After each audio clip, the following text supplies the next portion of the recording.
Bismillahirrahmanirrahim and Assalamu alaikum class.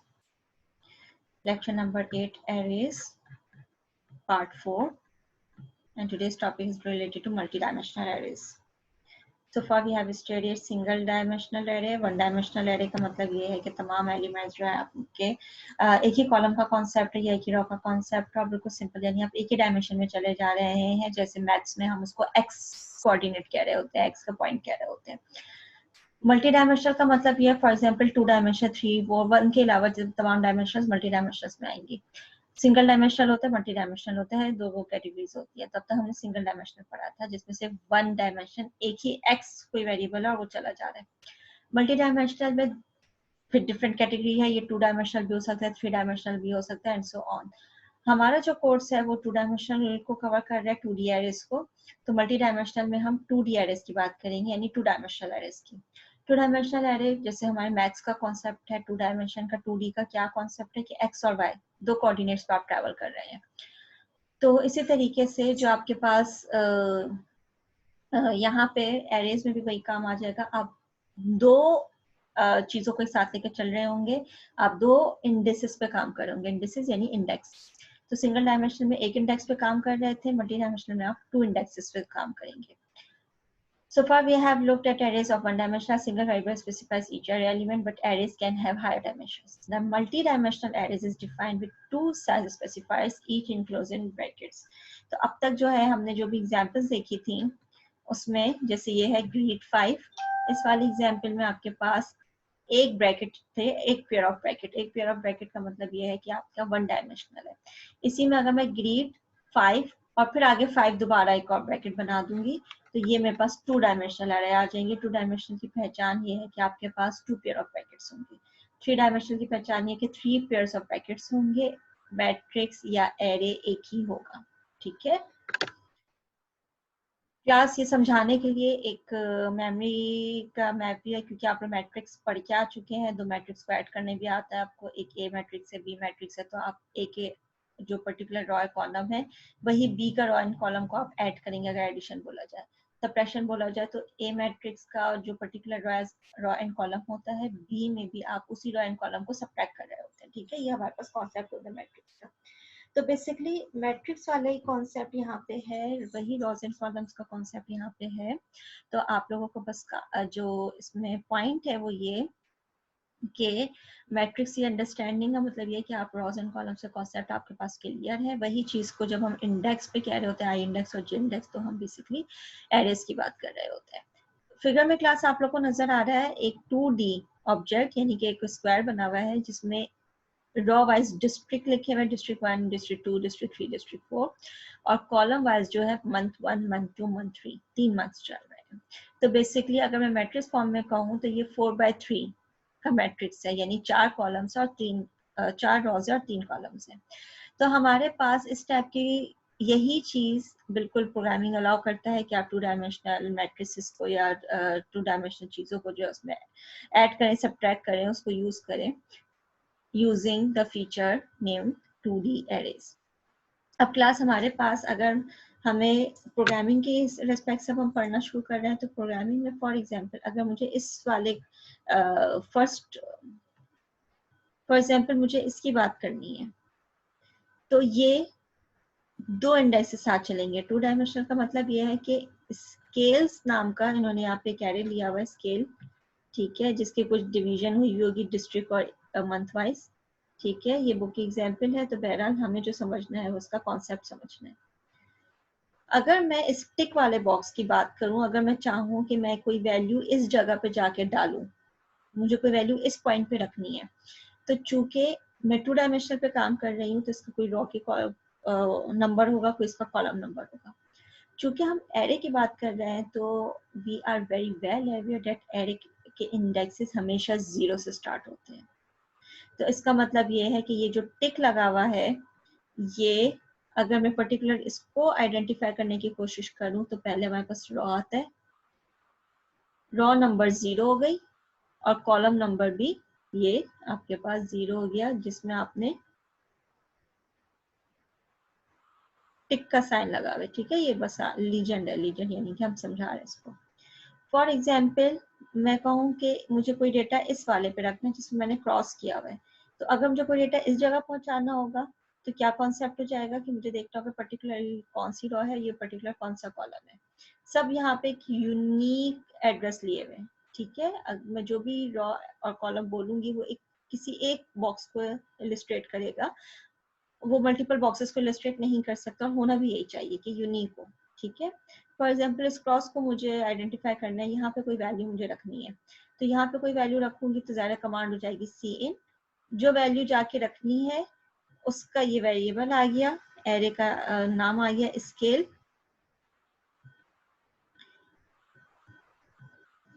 और rows and columns के हिसाब से कौन सी रॉ बन रही है, raw number 0, raw number 1, raw number 2।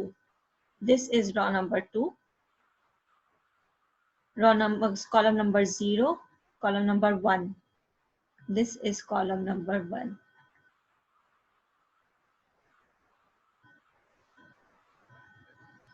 तो ये वाला जो पर्टिकुलर पोजीशन है, मैं स्केल्स एरे स्केल्स टू 1 पे जो भी वैल्यू भेजेंगी वो यहाँ क्रॉस वाली जगह पे आके रखा जाएगा।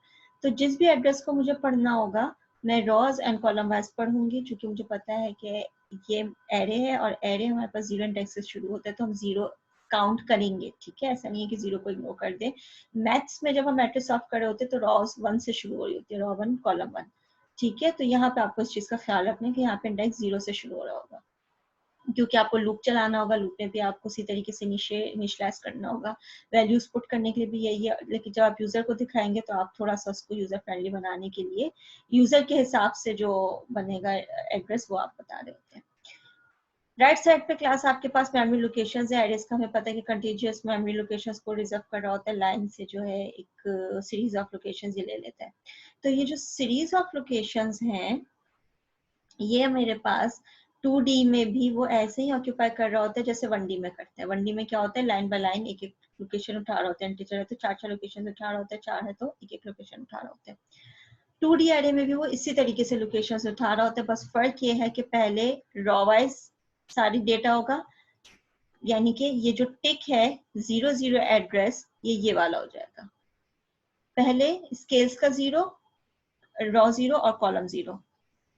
उसके बाद रॉज वही रहेंगी, नेक्स्ट वैल्यू होती है वो कॉलम पढ़ रहा होता है, फिर कॉलम पढ़ रहा होता है। जब ये रॉ पूरी कंप्लीट हो जाएगी, ऑल जीरोस डन हो जाएंगे, फिर ये रॉ नंबर 1 स्विच होगा, फिर ये दोबारा कॉलम 0 से स्टार्ट होगा 1 2 3, फिर ये दोबारा जब कॉलम सारे हो जाएंगे 2 तक तो फिर ये रॉ स्विच होगी, ठीक है। तो हमेशा जो हमारा डेटा रखा जा रहा होता है वो इस तरीके से रखा जा रहा होता है कि पहले रॉस कवर हो रही होती है और फिर उसके अंदर कॉलम चल रहा होता है। इसका मतलब ये होगा कि अगर मुझे लूप चलाना होगा तो मुझे नेस्टेड लूप का कॉन्सेप्ट देना होगा, जिनमें से एक फॉर लूप के अंदर फौरन दूसरा लूप होगा।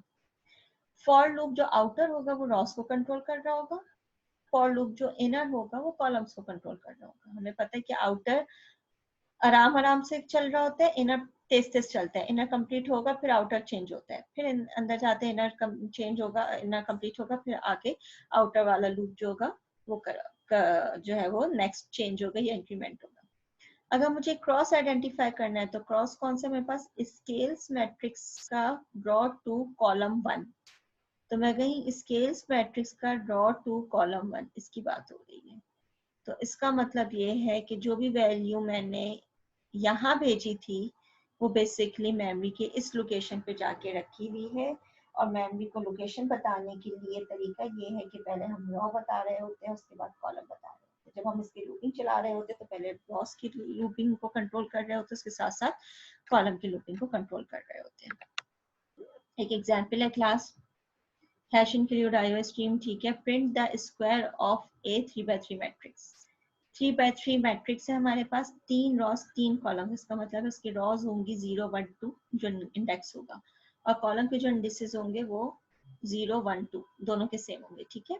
और उसके बाद हमें उसको उसका स्क्वायर प्रिंट करना है।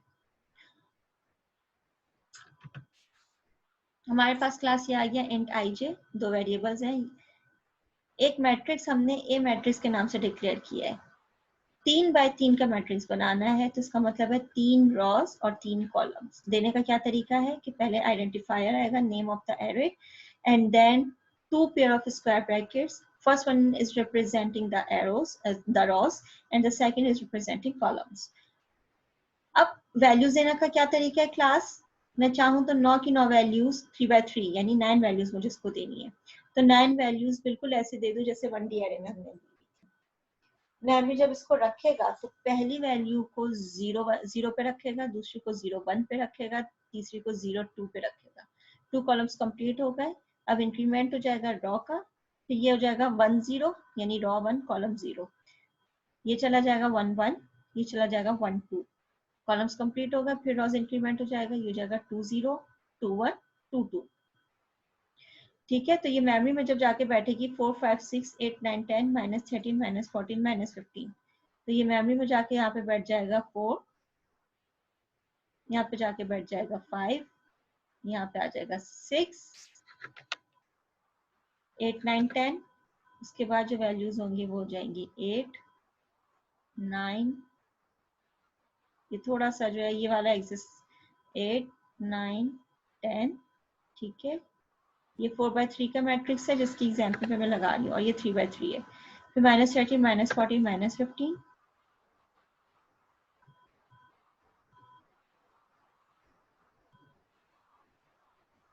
-13 -14 -15। क्योंकि हमने 9/9 का 3/3 का बनाया है तो 9 कॉलम्स होंगे, ये आपके पास जो है वो खत्म हो जाएगा। ठीक है, ये अगली एग्जाम्पल से रिलेट कर रहे हैं।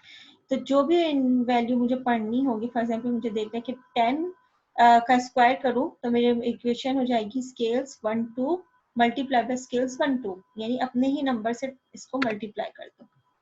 आगे बढ़ते हैं क्लास। रॉस को जो है आउटर लूप फॉर का जो है वो कंट्रोल कर रहा है, और कॉलम्स को जो है वो इनर लूप कंट्रोल कर रहा है। प्रिंट क्या करवा रहे हैं हम, प्रिंट कर दो ए आई जे, यानी कि मैट्रिक्स की अपनी वैल्यू प्रिंट कर दो, इस पॉइंट पे जो वैल्यू रखी हुई है, स्पेस प्रिंट करो, और उसके बाद मल्टीप्लाई कर दो उसी इंडेक्स को उसी इंडेक्स की वैल्यू से, और उसको प्रिंट कर दो। मतलब क्या हुआ कि जब i 0 होगा j 0 होगा तो प्रिंट हो जाएगा a 0 0, a 0 0 पे क्या रखा हुआ है 4 वैल्यू, a ये हो गया a, ठीक है, ये सब a हो गया। तो a 0 0 पे क्या रखा हुआ है वैल्यू नंबर 4, 4 प्रिंट होगा स्क्रीन पे, स्पेस प्रिंट होगा, उसके बाद 4 प्रिंट होगा, स्पेस प्रिंट होगा, उसके बाद 4 मल्टीप्लाई बाय 4। 4 क्यों कह रही हूँ, क्योंकि 0 0 जो इंडेक्स चल रहे हैं उस पर 4 वैल्यू बैठी हुई है, तो 4 प्रिंट हो गया स्क्रीन पे, और फिर स्पेस के बाद उसकी वैल्यू स्क्वायर होकर प्रिंट हो गई। ठीक है, बाहर का लूप 0 ही रहेगा, अंदर का लूप इंक्रीमेंट हो जाएगा, यानी 0 के बाद ये हो जाएगा 1। जैसे ही ये 1 होगा तो मेरा जो मैट्रिक्स बन गया वो a 0 1 का बन गया, a 0 1। फिर नेक्स्ट मैट्रिक्स पे गया, जो नेक्स्ट वैल्यू बनी लोकेशन वाइज a 0 1 पे वैल्यू बैठी हुई है 5, तो फिर 5 प्रिंट हो जाएगा, स्पेस प्रिंट होगा, और 5 ही मल्टीप्लाई हो जाएगा 5 से, उसकी वैल्यू प्रिंट हो जाएगी 25। फिर ये लूप चलेगा, ये हो जाएगा 2। अब जो लोकेशन बनेगी वो 0 2 की बनेगी, वो नंबर जिसका आई इंडेक्स 0 हो, जे इंडेक्स 2 हो, उसकी वैल्यू प्रिंट हो जाए।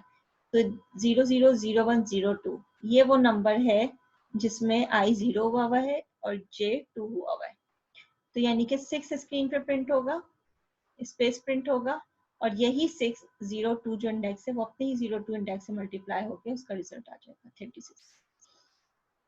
एरेज अपडेट नहीं हो रहे हैं क्लास, एक चीज का गौर कीजिएगा कि एरेज अपडेट नहीं हो रहे हैं, खुद ही मल्टीप्लाई के वैल्यूज डायरेक्ट प्रिंट हो रही हैं, एरे में कोई मॉडिफिकेशन नहीं की गई है। ठीक है, इसी तरीके से अब जे हो जाएगा 3, 3 जैसे ही होगा तो ये जो इनर लूप की कंडीशन है, टेस्टिंग कंडीशन कि जे लेस देन 3 होना चाहिए, वो फॉल्स हो जाएगी, जिसकी वजह से ये इस लूप से बाहर आ जाएगा, मगर बाहर का लूप तो अभी एक्टिव हुआ है, तो ये आई को इंक्रीमेंट कर देगा, आई 0 की जगह 1 हो जाएगा। 1 जैसी लेस देन हुआ ये वापस अंदर आया, इनिशलाइज हो गया, जब दोबारा 0 हो गया, अब वैल्यू चलेगी जिसकी रॉ नंबर 1 होगा, कॉलम नंबर 0 होगा, तो वो ये 8 नंबर है जिसका रॉ नंबर 1 है और कॉलम नंबर 0 है, जिसका रॉ नंबर 1 है और कॉलम नंबर 0 है, तो ये वो वैल्यू 8 है, तो 8 प्रिंट हो जाएगी और उसका जो है वो स्क्वायर प्रिंट हो जाएगा। इस तरीके से आउटर और इनर लूप दोनों मिलके चलेंगे, तो 2D एरेज जो होंगे क्लास उसको कंट्रोल करने के लिए आपके पास नेस्टेड फॉर लूप जो आपने पढ़ा था वो ही है जो 2D एरेज को कंट्रोल कर सकते हैं। एक दफा रॉ, एक दफा कॉलम जो है उसको चलाना है। प्रोग्राम बनाइएगा, इसको चला के देखिएगा।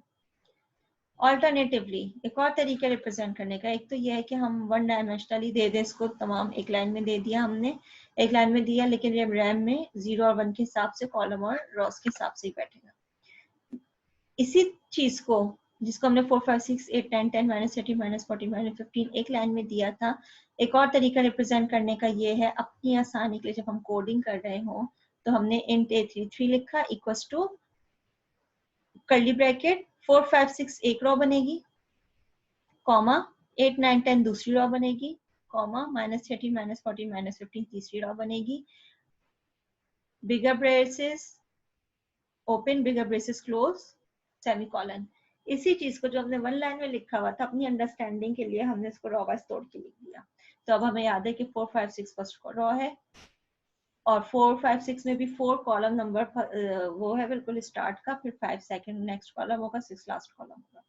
तो ये भी तरीका है, आप इस तरीके से भी दे सकते हैं। आप चाहे तो ब्रेसेस जो है, जाहिर है तो स्पेसेस है, जो ये इसको नजर नहीं आ रहा है, वाइट स्पेसेस है, तो इसको ये नजर आ रहा है कि ब्रैकेट्स है, कॉमा के बाद ये वाली ब्रैकेट यहाँ लगी हुई है, कॉमा के बाद तीसरी वाली ब्रैकेट यहाँ लगी हुई है। तो एक तरीका यह है कि आप वन डायमेंशनल जैसे एरेज देते हैं वैसे 2D दे दें।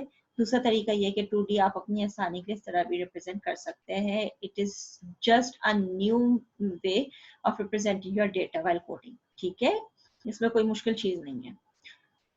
फिर आपने क्या किया, वही फॉर लूप आउटर, वही फॉर लूप इनर, और ये आपने इसको प्रिंट करना की कोशिश की। हमने आउटपुट भी थोड़ा सा चेंज किया, हमने कहा कि 5 विथ सेट कर दो, जो इंडेक्स चल रहा हो उसकी वैल्यू, फिर 6 विथ सेट करो और उसके बाद इसका स्क्वायर दिखा दो। जब ये पूरा एक रॉ कंप्लीट हो जाएगी तो नेक्स्ट रॉ न्यू लाइन पर आएगी। पिछले में हमने क्या किया था, हर नया एलिमेंट नई रॉ पे डाल दिया था, न्यू लाइन पे डाल दिया था। अब हमने ये किया है कि एक रॉ का स्क्वायर 4 5 6 का स्क्वायर 4 5 6 का स्क्वायर एक रॉ है, 8 9 10 का स्क्वायर नेक्स्ट है, 8 9 10 और ये इसका स्क्वायर, फिर -30 -40 -50। तो this is the way of representing your data see out. अब ये वाला फॉर्म जो है क्लास आप देखें, ये मैट्रिक्स फॉर्म कहलाएगा। ठीक है, जैसे हम मैट्रिक्स पढ़ रहे होते हैं। तो 2D एरे आपके लिए बहुत आसान है अगर आप इसको in the form of matrix represent करें। आपको याद है कि इस ड्रॉ की बात हो रही है, इस ड्रॉ की बात हो रही है, वरना दूसरा तरीका तो है ही आपके पास, क्या बंडी में सबको रिप्रेजेंट करते हैं।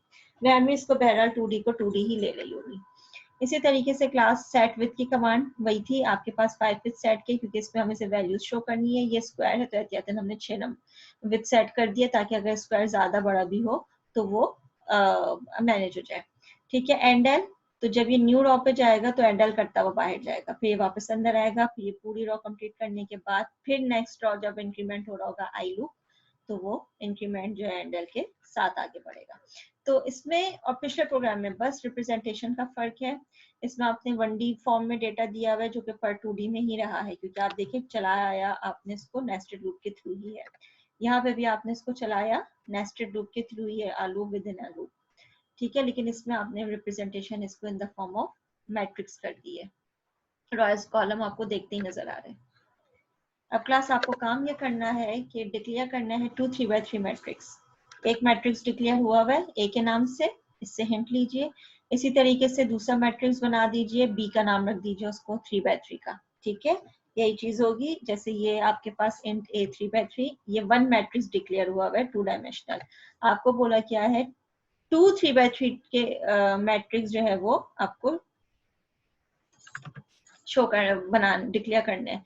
तो जैसे यहाँ पे ए डिक्लेयर हुआ हुआ है, ठीक है, यहाँ पे आपको ए के साथ एक बी भी डिक्लेयर कर दीजिए। ये काम कीजिएगा, वन शुड बी इनिशियलाइज्ड। एक को आपने इनिशियलाइज करना है, तो एक एज इट इज ले लीजिए 4 5 6 8 9 10 -30 -40 -15 and other must be taken input from user. दूसरे को आपने सी इन के थ्रू यूजर से लेना है। ठीक है, इसको आपको सी इन कमांड यूज करनी है, जिसमें इंडेक्स चलता जाएगा बी मैट्रिक्स का। एक हो जाएगा आपके पास index i, for nested for loop लगाएंगे क्लास, और दूसरा हो जाएगा आपके पास जे। इंडेक्स चेंज होता जाएगा, बैक टू बैक जो है 3 by 3 9 वैल्यूज जो है वो यूजर से ये ले लेगा। नेस्टेड फॉर लूप बनेगा, ठीक है। नेस्टेड फॉर लूप के अंदर आप इनपुट लेंगे तो आई जे इंडेक्स सेट होता जाएगा। परफॉर्म द मैट्रिक्स एडिशन, उसके बाद आपको सिंपल प्रिंट कर देना है। दोबारा आप करेंगे इसको, एक और नेस्टेड लूप बनाएंगे। आपको काम ये करना है, एक मैट्रिक्स जो आपने इनिशियलाइज किया है आई और जे, उसको आपको प्लस करवा देना है जो यूजर ने आपको मैट्रिक्स दिया है उससे। तो this is just an hint. आप वैल्यूज अपनी मर्जी से रख सकते हैं, वेरिएबल्स अपनी मर्जी के रख सकते हैं। बस काम ये करना है आपको कि जो भी आप वेरिएबल रखें, जो भी आप वैल्यू रखें, वो 2 डायमेंशन का ख्याल रखें। 2D होनी चाहिए, 3x3 मैट्रिक्स होना चाहिए।